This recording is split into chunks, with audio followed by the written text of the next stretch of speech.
أعوذ بالله من الشيطان الرجيم. بسم الله الرحمن الرحيم. الحمد لله رب العالمين الرحمن الرحيم مالك يوم الدين إياك نعبد وإياك نستعين اهدنا الصراط المستقيم صراط الذين أنعمت عليهم غير المغضوب عليهم ولا الضالين.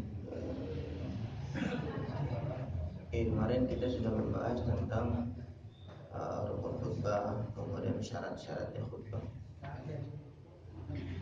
Setelah itu kita akan lanjut furu'un, cabangan-cabangan fima yata'allaqu, tentang apa-apa yang berhubungan istima'il khutbah, dengan mendengarkan khutbah.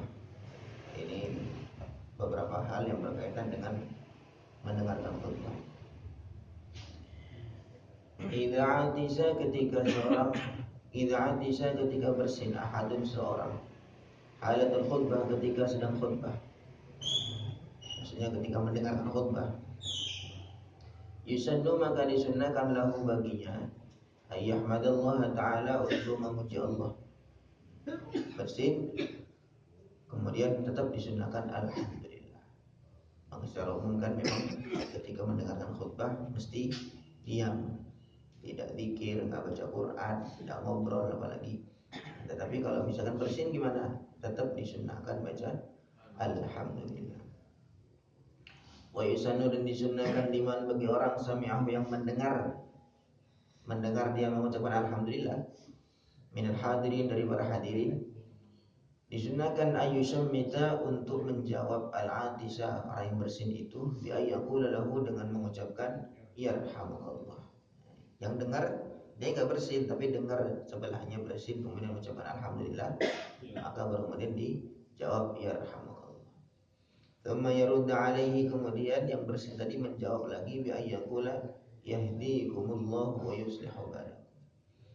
Jadi yang bersin setelah mendengar ada doa dari temannya, yarhamukallah, semoga Allah merahmati kamu, kemudian dibalas doa lagi, yahdikumullahu wa yuslih balakum, semoga Allah memberikan kamu petunjuk dan memperbaiki keadaan. Ringkasnya, ketika khutbah bersin tetap disunahkan baca alhamdulillah. Yang mendengar yarhamukallah, dijawab lagi yahdikumullahu wa yuslihu balakum. Wa yusannu, yang kedua juga disunahkan, ayyusalliya, untuk bersolawat, wa yusallima, dan berkirim salam, al Nabi sallallahu alaihi wasallam, kepada Nabi sallallahu alaihi wasallam, inda dzikril khatibi ismahu, ketika khatib menyebut nama Nabi, aw wasfahu, atau sifatnya Nabi sallallahu alaihi wasallam. Kama idza qara'a, sebagaimana ketika khatib membaca, innallaha wa malaikatahu yusholluna 'alan nabi ya ayyuhalladzina amanu shallu 'alaihi wa sallimu taslima. Kita langsung sunnah salawat. Itu kan perintah, innallaha wa malaikatahu yusholluna 'alan nabi, sungguhnya Allah dan malaikatnya mereka berselawat kepada Nabi. Kemudian lanjutannya, ya ayyuhalladzina amanu, orang beriman, shallu 'alaihi, berselawatlah kalian semua kepada Nabi, wa sallimu taslima, dan kirimlah salam. Ya, ayat itu sebenarnya isinya perintah untuk kita untuk selawat. Maka kita langsung disunahkan selawat. Selain itu, ketika khatib mendengarkan nama Nabi, atau sifat-sifatnya Nabi, maka kita juga disunahkan untuk baca selawat. Wa yusannu, dan disunahkan ayyarfa'a sautahu, untuk mengangkat suaranya, maksudnya mengeraskan, tapi tidak terlalu keras, bihima, dengan sholawat dan salam, min ghairi mubalaghatin, tapi tidak terlalu keras. Tidak, biasa aja. Selawat tetapi suaranya tidak terlalu lirih, tapi tidak terlalu keras. Kama qala Ibnu Hajar fi Tuhfah, sebagai pendapat Ibnu Hajar dalam kitab Tuhfatul Muhtaj.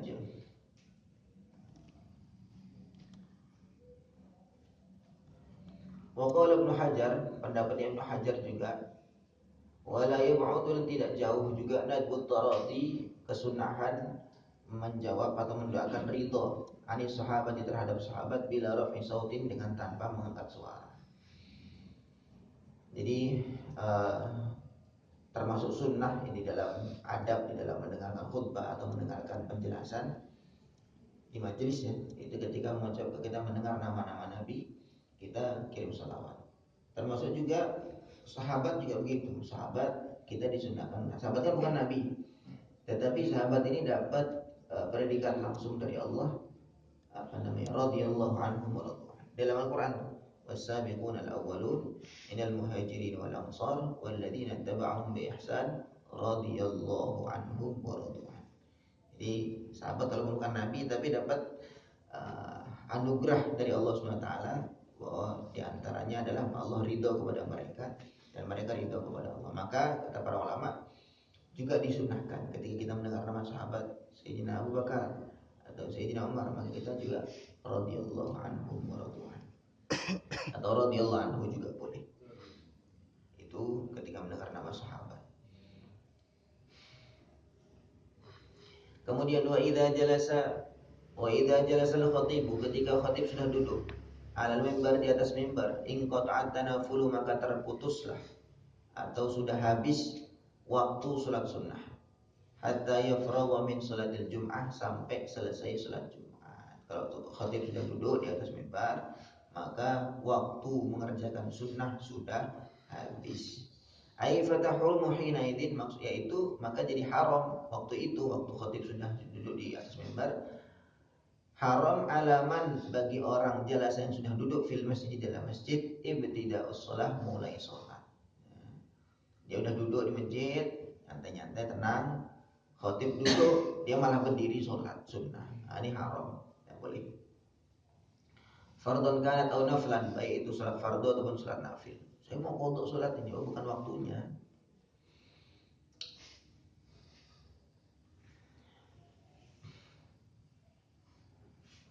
Itu jadi ketika khatib sudah duduk, maka langsung sudah habis waktu untuk mengerjakan sholat sunnah.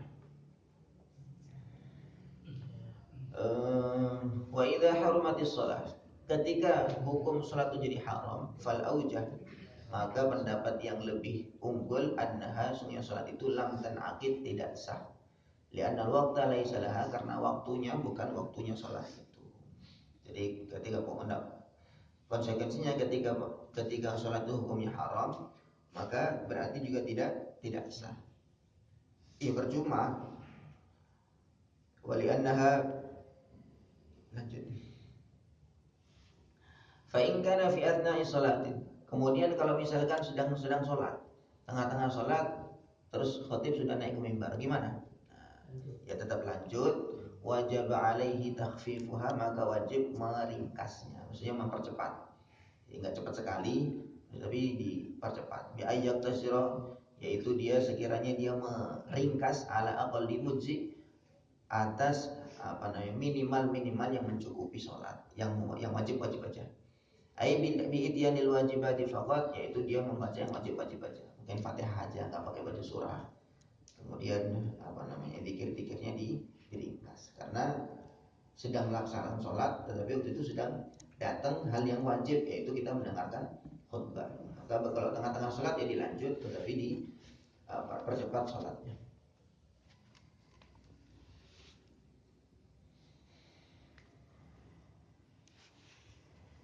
Wa alal awal, ketika kita mengikuti pendapat bahwa wajib meringkas sholat atau mempercepat sholat sunnah ketika khatib duduk di mimbar, in zada 'alal wajibat, kalau dia menambah dari yang wajib aja, kalau dipanjangin baca surah An-Naba atau baca surah Al-Baqarah, sengaja dia panjangin, batalat, maka batal sholat.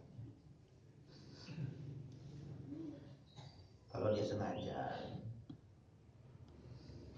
Amma idza dakhala al-masjid, adapun kalau baru masuk masjid, wal imamu jalisun 'alal mimbar, sedangkan imam sedang duduk di atas mimbar, au fi atna'il khutbah, atau sedang tengah-tengah khutbah. Ada orang baru masuk masjid, sedangkan imam sudah mulai khutbah atau duduk di atas mimbar, maka fayustahabbu alahu, maka disunahkan baginya ayyusalli tahiyatul masjid raka'atain, tetap disunahkan baginya yang baru masuk masjid untuk salat sunnah tahiyatul masjid 2 rakaat. Lakin yalzamuhu takhfif fihima, tetapi dia tetap dalam 2 rakaat itu wajib mentakhfif alias meringkas, cepat-cepat saja. Karena emang ada yang ditegur oleh Nabi. Nabi sedang khutbah, ada yang baru masuk langsung duduk. Maka Nabi negur, bangun sholat dulu 2 rakaat. Maka untuk bagi yang baru masuk masjid, hukumnya tetap sunnah, tetapi dipercepat. Adapun yang sudah duduk dari tadi, dari awal duduk, maka dia haram. Nah, kenapa nggak dari tadi gitu loh maksudnya? Untuk sholat qobliyah ataupun sholat tahiyatul masjid.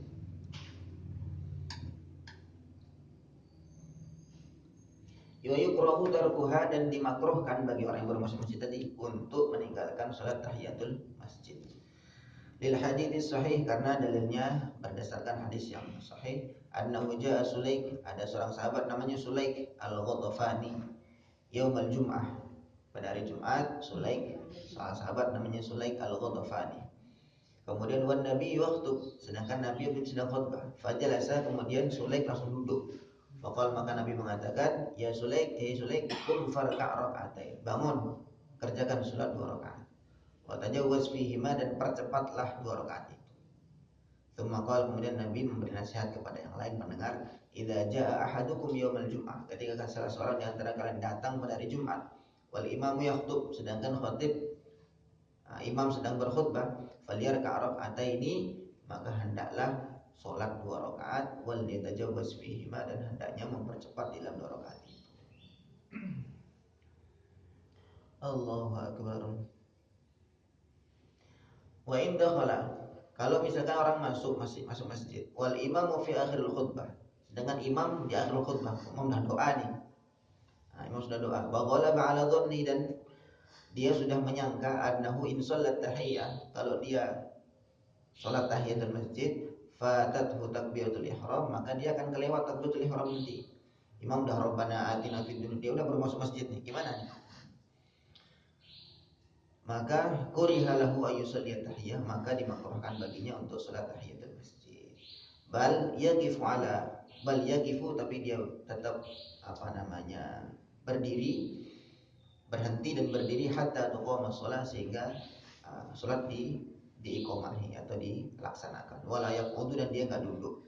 Jadi orang kalau dia baru masuk, kemudian posisi khatib sudah di akhir, mungkin sudah doa atau di khutbah kedua, maka gimana? Makruh salat sunat tahiyatul masjid. Lalu bagaimana? Dia tetap berdiri saja, tinggal usah duduk sampai iqomah. Ya alla yakuna jalisan fil masjid qabla tahiyyah, kata para ulama, supaya nanti dia tetap bisa tahiyatul masjid. Karena maksudnya ketika sholat itu sudah duduk, maka kesunahan tahiyatul masjid sudah gugur, hilang. Maka ya berdiri saja. Allahu akbar. Ini terkait dengan hal-hal yang disunahkan ketika mendengarkan khutbah. Faslun fi sunanil khutbah. Fasal tentang sunnah-sunnahnya khutbah. Yang pertama, an takuna al-khutbah 'ala al-mimbar. Khutbah sunnahnya di atas mimbar. Lil ittiba', karena memang mengikuti pendahulu-pendahulu begitu. Rasulullah juga kalau khutbah di atas mimbar. Fa illam yakun mimbarun af'ala murtafi'. Kalau misalkan tidak ada mimbar gimana? Maka di tempat yang tinggi, mungkin dikasih kayu atau apa. Yang jelas dia lebih tinggi daripada pendengar. Wa illa fa'ala khasyabatin. Kalau misalkan tidak ada tempat tinggi, fa'ala khasyabatin, maka di atas potongan kayu, wa nahwiha, dan semacamnya. Lil haditsil masyhur, karena di hadis yang masyhur yang sudah terkenal, anna Nabi sallallahu alaihi wasallam kana yakhutubu, Nabi khutbah ala jid'in